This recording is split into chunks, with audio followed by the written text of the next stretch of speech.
एखाद्या सरकारनं डावलले, निर्बंध टाकले, एखाद्या धर्मानं तुम्हाला हे जर समजा हक्क जर समजा डावलले तुमचे, कारण की कोणीही डावलले समजा, तर तुम्हाला हे जे एकूण जे मूलभूत भाग 3 मध्ये दिले आहे, एकूण 7 मूलभूत हक्क होते मूळ संविधानामध्ये.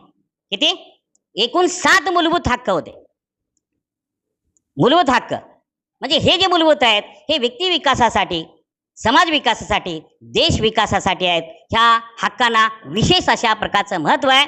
मूलभूत आहेत, फंडामेंटल आहेत, व्यक्ती विकासाचे आहेत, देश विकासाचे आहेत, म्हणून त्याला मूलभूत असं म्हटलेलं आहे. फंडामेंटल म्हटलं, पाया असं म्हटलेलं आहे. त्याच्या ते जर पाया काढून घेतला आम्ही हक्काचा, जर समजा त्या संविधानाला काय अर्थ राहणार नाही तुमच्या.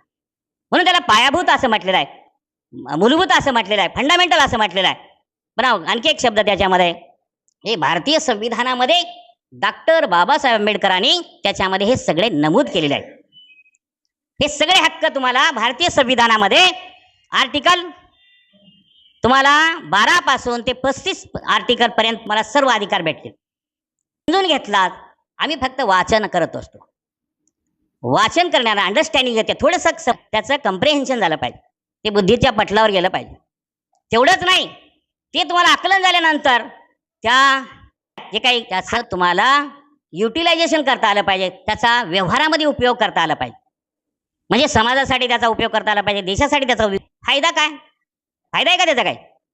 डॉक्टर बाबासाहेब आंबेडकरांचे जे सगळे जे ग्रंथ होते, ते सगळे जे ग्रंथ PhD डॉक्टर बाबासाहेबांनी अनेक ग्रंथावर जे केलेत बाबासाहेबांनी, त्यांचा सगळ्या डॉक्टर बाबासाहेब आंबेडकरांनी समाजाच्या विकासासाठी, देशाच्या विकासासाठी केलेले आहेत. म्हणून त्याला अनन्य साधन असं महत्व आहे, विशेष महत्व आहे.